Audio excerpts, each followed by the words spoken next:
Namaskar, I am Ramesh Dabral. Welcome you all to ASAP classes and I hope you are all doing great. तो last video हमने class 10th का linear equations इन two variables का जो chapter था that is chapter number 3 हमने complete कर लिया था। अब हम नेक्स्ट चैप्टर पे आगे बढ़ने वाले हैं। तो नेक्स्ट चैप्टर पे बढ़ने से पहले मैं आपसे पूछना चाहता हूँ कि आपने अभी जो सेकंड चैप्टर था पॉलिनोमियल्स का चैप्टर वो भी आपने पढ़ा होगा और आपने वहां पे देखा होगा कुछ ऐसे टाइप की इक्वेशंस आपको सॉल्व करनी पड़ती थी। ax² + bx + c इन इक्वेशंस को हमने क्या किया था पॉलिनोमियल पे सॉल्व किया था। उस पे क्यूबिक इक्वेशंस वगैरह भी थी बट वो अब आपके जो सिलेबस से डिलीट हो चुका है इसलिए हमने उस पे ज्यादा ध्यान नहीं दिया था। ध्यान क्या हमने क्या करा ही था कुछ इससे रिलेटेड बट ऐसे टाइप की इक्वेशंस आपने वहां पे बहुत ज्यादा सॉल्व किए है ना। इनके जो कोफिशिएंट और रूट्स के बीच का जो रिलेशन था that is alpha plus beta is equals to minus B upon A. अगर अल्फा और बीटा इसके रूट्स हैं, रूट्स या जीरोस हैं, जीरोस का मतलब आपको पता है कि जब मैं अल्फा की वैल्यू x की जगह पे रखता हूं तो ये 0 के इक्वल आ जाता है और बीटा की वैल्यू जब x की जगह पे रखता हूं तो ये भी 0 आ जाता है। तो ऐसा हमने देखा था। तो ये हमारा अल्फा प्लस बीटा का वैल्यू ऐसे होती थी और अल्फा इंटू बीटा हमारी वैल्यू क्या होती थी c अपॉन a के इक्वल होती थी। ऐसा आपने उस जो चैप्टर था उसमें पढ़ा था। तो अब ये जो नया चैप्टर नंबर 4 आने वाला है क्वाड्रेटिक इक्वेशंस, तो ये चैप्टर एग्जैक्टली इसी इक्वेशन के ऊपर, इसी टाइप की इक्वेशंस के ऊपर बेस्ड है। तो ये जो इक्वेशन होती है ना, ये इसी को जिसमें जो x की मैक्सिमम पावर, जो हमारा वेरिएबल उसकी मैक्सिमम पावर 2 होती है या फिर उसकी डिग्री बोल सकते हैं। आपने पॉलिनोमियल्स में डिग्री के बारे में पढ़ा था कि वेरिएबल की हाईएस्ट पावर को पूरी एक्सप्रेशन में जो भी वेरिएबल की हाईएस्ट पावर होती है उसको उस पॉलिनोमियल की डिग्री बोला जाता है। तो जब पॉलिनोमियल की डिग्री 2 हो जाती है या फिर वेरिएबल की हाईएस्ट पावर 2 है तो उस पॉलिनोमियल को हम क्वाड्रेटिक पॉलिनोमियल या क्वाड्रेटिक इक्वेशन बोलते हैं, है ना। तो अब इस चैप्टर में आप क्या पढ़ने वाले हो, हम यहाँ पे पढ़ेंगे ज्यादातर हम ध्यान देंगे कि क्वाड्रेटिक इक्वेशंस का सॉल्यूशन कैसे निकाला जाता है अलग अलग मेथड से। वैसे आपका ये फैक्टराइजेशन मेथड है, कंप्लीटिंग द स्क्वायर मेथड भी आपके जो सिलेबस से डिलीट हो चुका है तो वो मैं थोड़ा बहुत बता दूंगा बट उसकी आपको अप्लाई करने की कोई जरूरत है नहीं। और इसमें हम पढ़ेंगे कि अलग अलग सिचुएशंस में जब क्वाड्रेटिक इक्वेशंस आती हैं, मतलब कि क्वाड्रेटिक के इक्वेशंस के ऊपर बेस्ड जो हमारे क्वेश्चंस होते हैं रियल लाइफ क्वेश्चंस, ठीक है, अलग अलग सिचुएशन दी होंगी उससे क्वाड्रेटिक इक्वेशन बन के आएगी। फिर आप उसमें क्या करोगे, x की या y जो भी हमारा वेरिएबल होगा उसकी वैल्यू निकालोगे, है ना। तो अब हमारे इस चैप्टर की पहली एक्सरसाइज में तो आपको सबसे पहला क्वेश्चन क्या है, आपको पहचानना है कि कौन सी इक्वेशन क्वाड्रेटिक है और कौन सी नहीं है। तो आइए बिना किसी डिले के सीधे एक्सरसाइज में चलते हैं क्योंकि आपने बाकी सब सारी चीजें इस पे पढ़ी हुई है। तो चलिए सबसे पहले तो एग्जांपल नंबर 2 देखिए, एक्सरसाइज 4.1 से पहले उसमें बोला है कि check whether the following are quadratic equations, ठीक है। अब आप ऐसे मत करना कि सीधे क्वेश्चन देखा हमारा, जैसे यहाँ पे ये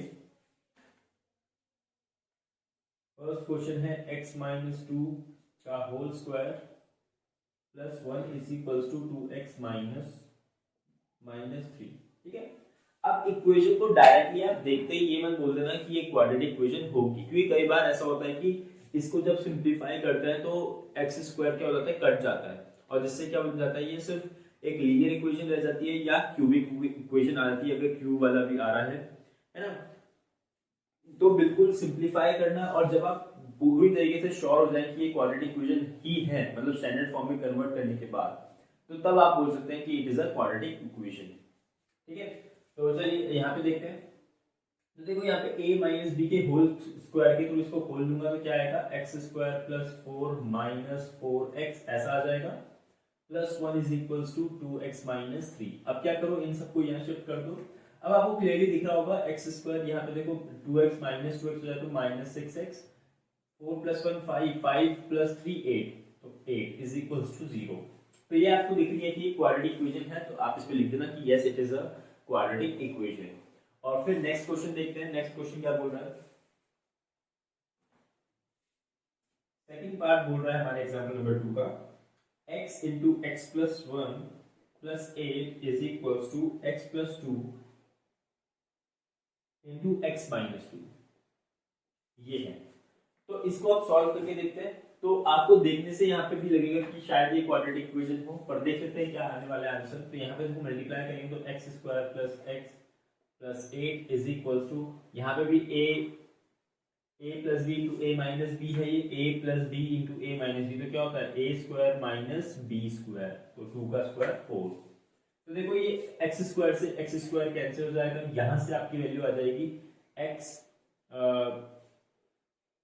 प्लस 12 इज इक्वल टू 0। तो आपको क्लियरली दिख रहा है ये कैसी इक्वेशन है, लीनियर इक्वेशन है। इसीलिए मैं कह रहा हूँ कि हर इक्वेशन को एक बार स्टैंडर्ड फॉर्म में कन्वर्ट करके देखना कि ये क्वाड्रेटिक इक्वेशन है या नहीं, क्योंकि कई बार थोड़ा सा डिसीविंग भी दिखती है वो इक्वेशन, और आप उसको बोल देंगे वो नहीं है या फिर है, और वो नहीं होगी या होगी।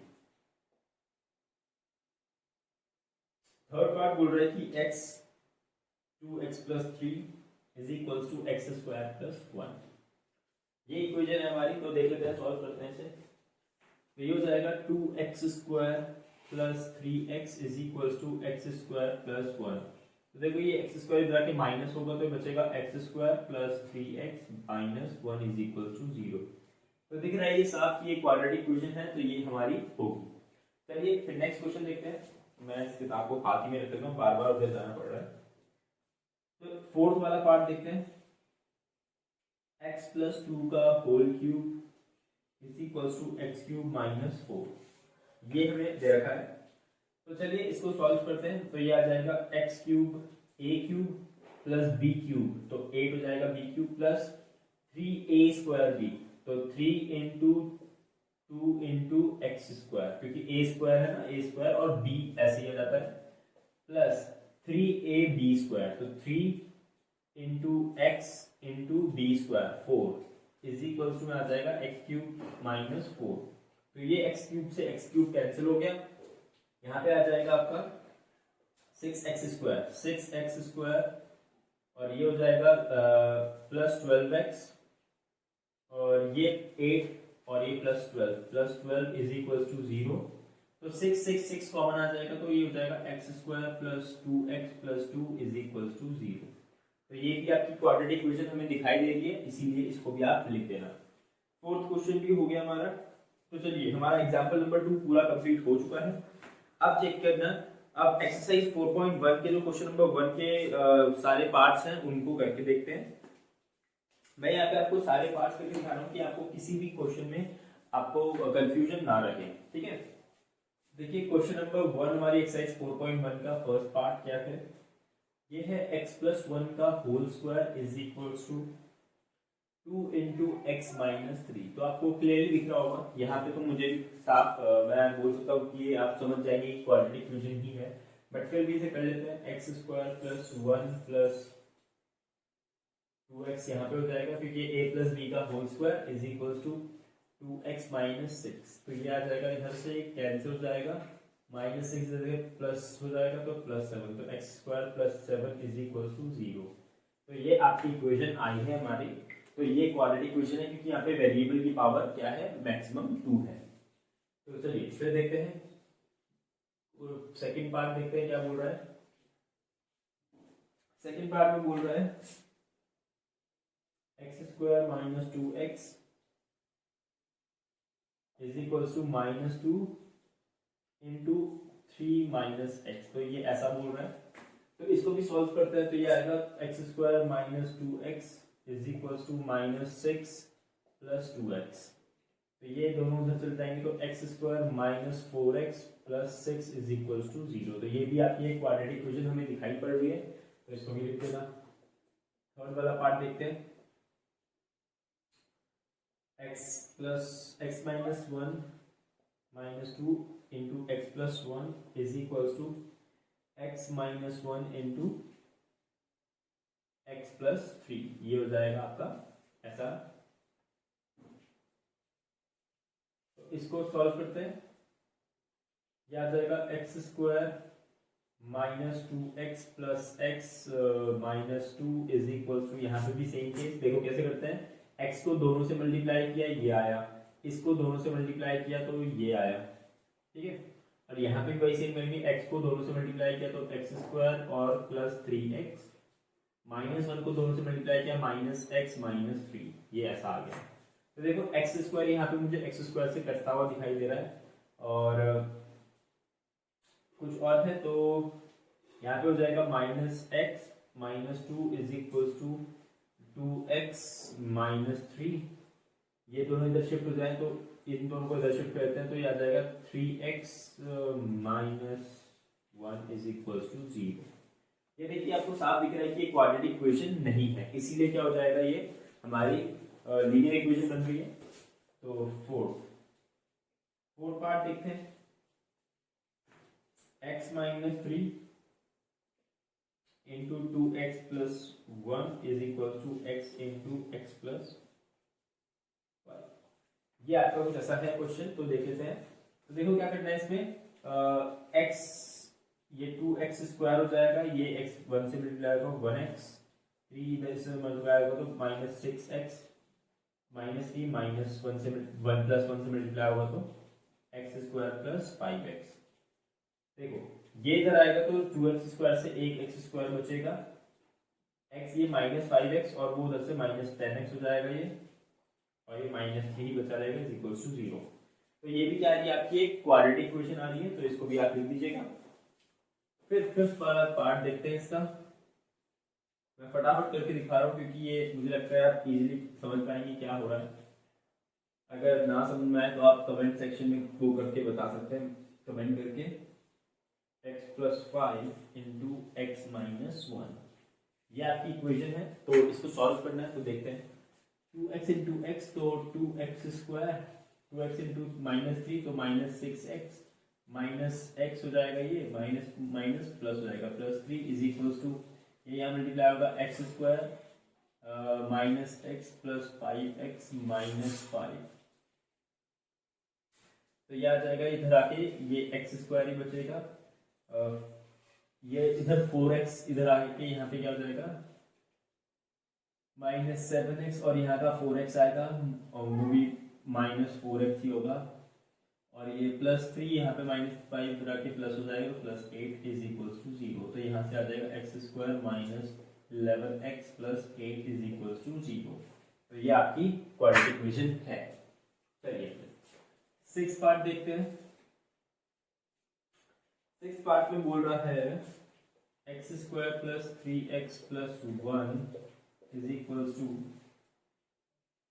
एक्स माइनस 2 का होल स्क्वायर। तो देखिए यहाँ पे क्लियरली आप जब ये करेंगे x square plus 3x plus 1 is equal to x square plus 4 minus 4x, x square से एक्स स्क्वायर कैंसिल, तो ये इधर आके प्लस का हो जाएगा तो 7x और ये जाके माइनस का हो जाएगा माइनस 3 इज इक्वल टू 0। तो क्या ये क्वाड्रेटिक इक्वेशन है? तो नहीं, ये क्वाड्रेटिक इक्वेशन नहीं है। तो चलिए फिर फटाफट आगे बढ़ते हैं, दौड़ते दौड़ते एकदम यहां से एक लाइन में आता हूं ताकि आपको कंफ्यूजन ना हो। ठीक है, ये चलो सिक्स्थ पार्ट देखते हैं। ये बोल रहा है x प्लस 2 का whole cube is equal to 2x into x square minus 1। तो ये ऐसा कुछ दे रखा है, इसको सॉल्व करते हैं। तो ये आएगा x cube plus 8 plus 2 3 6 x square plus 12x। मैंने पिछले वाले में क्या किया था, पिछले वाले में एक बार चेक कर लेना कि वहां पे मैंने सही किया, मेरे को याद आ रहा मैंने 6 ना कर दिया हो, तो कोई नहीं, चलिए अभी कर लेते हैं। यहाँ पे ये आ गया is equal to 2x cube minus 2x। तो इसको इधर लाएंगे तो ये आ जाएगा, इनको इधर ले जाना पड़ेगा, तो ये आएंगे x cube minus 6x square minus 14x और ये 8 माइनस 8 इज इक्वल टू 0। तो आपको क्लियरली दिख रहा है ये क्यूबिक इक्वेशन है ना, क्यूबिक इक्वेशन, तो इसलिए ये हमारी क्वाड्रेटिक नहीं होगी। तो ये 8 पार्ट पे पहुंच चुके हैं इसके। तो x cube minus 4x square minus x plus 1 is equal to x minus 2 का होल क्यूब, ये आ रहा है। तो आप ऐसा करना है, ये ना स्किप कर करके देखना, क्योंकि आपको, मुझे पता है कि आपको ये सॉल्व करना तो आता ही होगा, बस आंसर चेक करने के लिए फटाफट स्किप कर करके देखना कि कहाँ पे आपका आंसर सही है या गलत है, आपने कहीं पे मिस्टेक तो नहीं की। तो चलिए इसको सॉल्व करते हैं तो ये आएगा x cube minus 4x square minus x plus 1 is equal to, इसको भी खोलेंगे तो x cube minus 8 minus 6x plus 12x, ये आ जाएगा एक्स स्क्वायर, यहाँ पे स्क्वायर हो जाएगा, देखो क्यूब से क्यूब कर दिया, अभी माइनस एक्स स्क्वायर आके प्लस का होगा तो ये 2x स्क्वायर बचेगा, और ये 12x प्लस का या माइनस हो जाएगा तो माइनस 13x बच जाएगा, और माइनस 8 इधर आके प्लस हो जाएगा तो प्लस 9 इज इक्वल टू 0। तो ये भी आपको दिख रहा है कि ये एक क्वाड्रेटिक इक्वेशन है, तो 8 पार्ट भी आपका सही है कि वो क्वाड्रेटिक इक्वेशन है। तो चलिए आप इसको नोट कर लीजिए, फिर मैं इसको आगे मिटाता हूँ और आगे बढ़ते हैं इसके बाद। नेक्स्ट क्वेश्चन, क्वेश्चन नंबर 2 क्या बोल रहा है, represent the following situations in the form of quadratic equations. तो आपको जो हमें हमारा जो सिचुएशंस दे रखी है इसको सिर्फ क्वाड्रेटिक इक्वेशन में रिप्रेजेंट करना है, इनका सोल्यूशन नहीं निकालना, तो आप ज्यादा मेहनत मत करना, सिर्फ रिप्रेजेंट कर लेना। तो पहला क्वेश्चन क्या बोल रहा है, पहला part, the area of a rectangle plot is 528 metre square, the length of the plot is 1 more than twice its breadth, we need to find the length and breadth of the plot. तो देखो हम क्या करते हैं length of breath वाले में, उसने बोला है कि the length of the plot is 1 more than twice its breadth, तो क्या करेंगे हम बोल देंगे लेट द ब्रेथ, जिसके टर्म्स में लेंथ दे रखी है उसको हम breadth B, breadth of the plot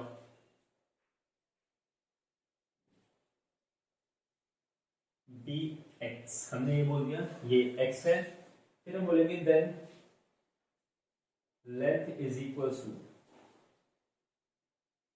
अब लेंथ उसने बोल रखा है कि ये है the length of the plot is 1 more than twice its breadth, मतलब कि twice of breadth से एक ज्यादा, तो twice of breadth कितना होगा 2x, 2x से एक ज्यादा, 1 more than twice its breadth, length की आ गई हमारी value.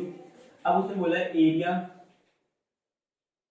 Is equals to 528 metre square दे रखा है, तो अगर एरिया का फॉर्मूला हमारा लेंथ इनटू ब्रेथ होता है तो L into B is equals to 528, ये हो जाएगा, और L हमारा क्या है 2x plus 1 into x, breadth हमारी x 528, इसको सॉल्व करो थोड़ा, ये आएगा 2x square plus x is equal to 528, और ये आ जाएगा 2x square plus x minus 528 is equal to 0।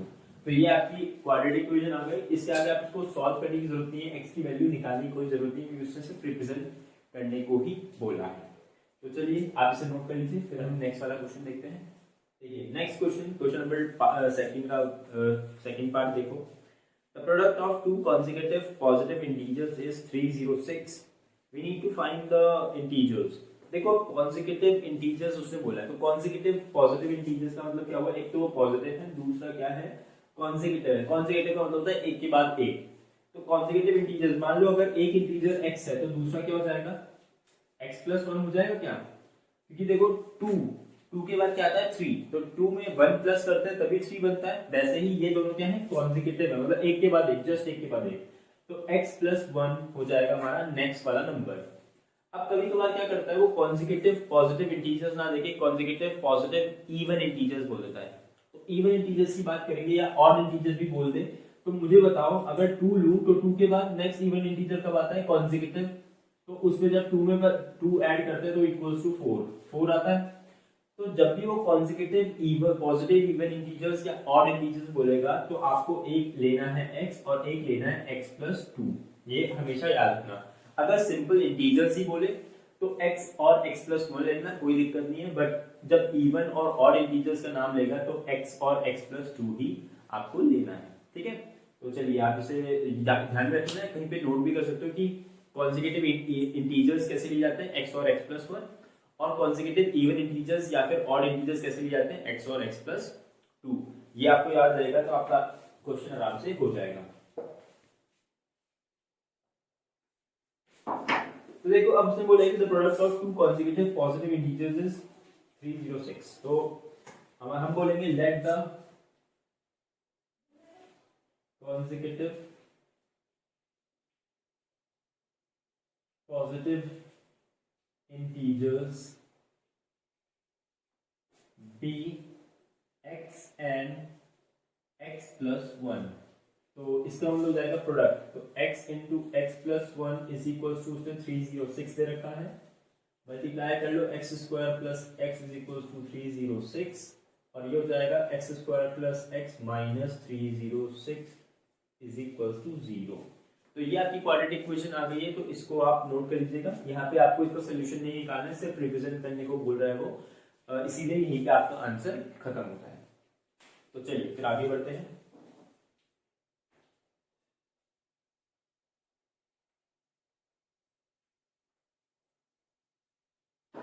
अब नेक्स्ट पार्ट देखते हैं। नेक्स्ट पार्ट क्या बोल रहे, third part, Rohan's mother is 26 years older than him. ठीक है, रोहन की मदर जो है उससे 26 इयर्स बड़ी है।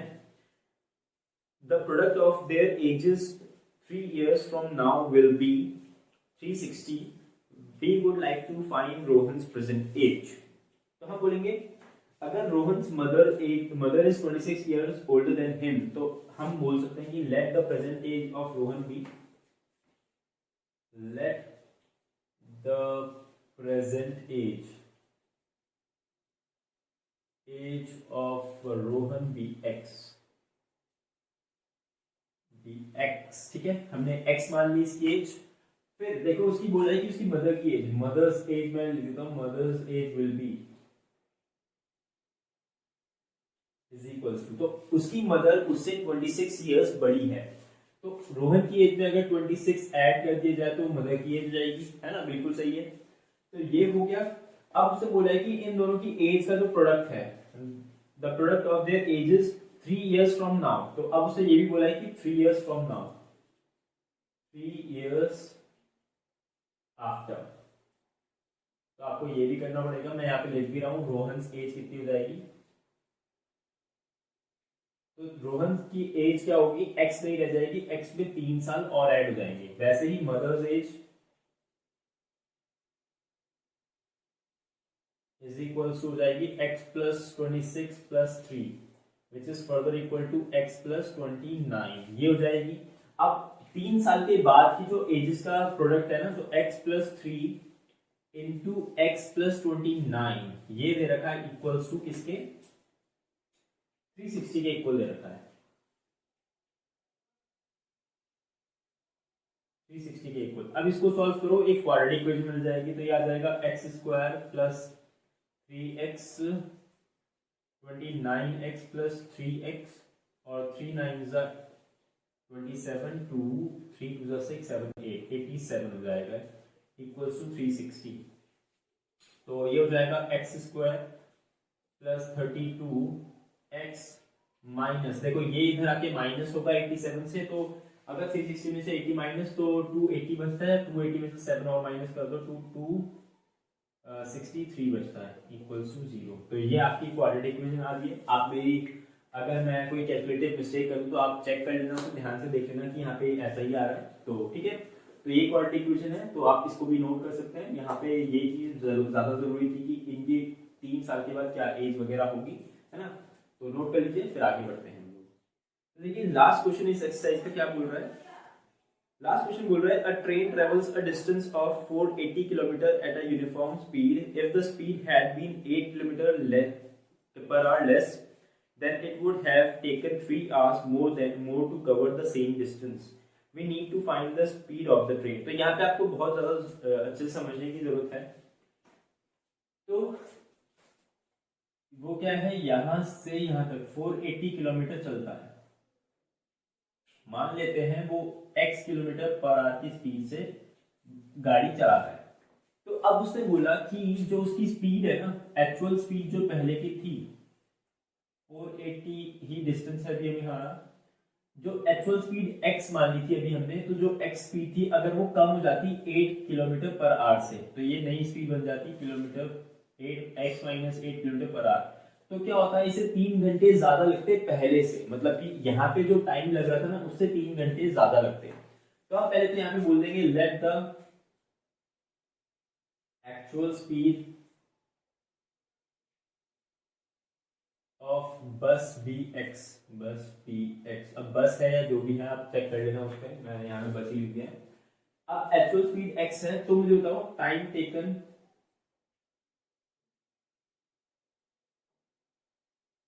When speed is x kilometre per our, ठीक है। तो जब उसकी speed x kilometre per our है तब देखते हैं टाइम कितना होगा। तो टाइम क्या होता है, डिस्टेंस अपॉन स्पीड होता है, क्योंकि यहाँ पे हमें डायरेक्ट टाइम तो दे नहीं रखा है, तो हम डिस्टेंस अपॉन स्पीड करके टाइम निकालेंगे। तो डिस्टेंस है 480 किलोमीटर अपॉन स्पीड हमारी x है, तो ये टाइम उसने लिया होगा पहले। अब लिखते हैं टाइम टेकन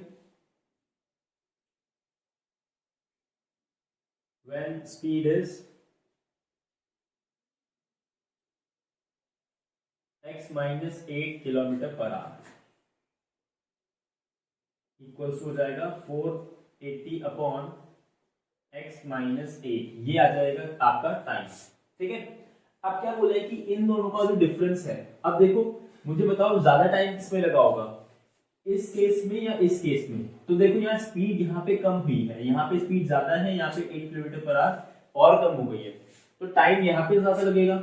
इसीलिए क्या होगा, हमारा जो हमारी इक्वेशन आएगी वो आएगी 480 upon x minus 8 minus 480 upon x will be equal to 3 hours, है ना। ये हमारी इक्वेशन आएगी। अब आप इसको अगर सॉल्व कर लेंगे तो आपका आंसर इजीली आपको मिल जाएगा। तो देखो कर लेते हैं, यहाँ पे 480 अभी के लिए कॉमन लेते हैं, यहाँ पे फिर आ जाएगा 1 upon x minus 8 minus 1 upon x equals to 3। अगर ये 3 से कैंसिल आउट होता है तो कैंसिल आउट कर लो, तो होता है ये 3 1 जा 3 और 3 6 जा 18, 160 आ जाएगा।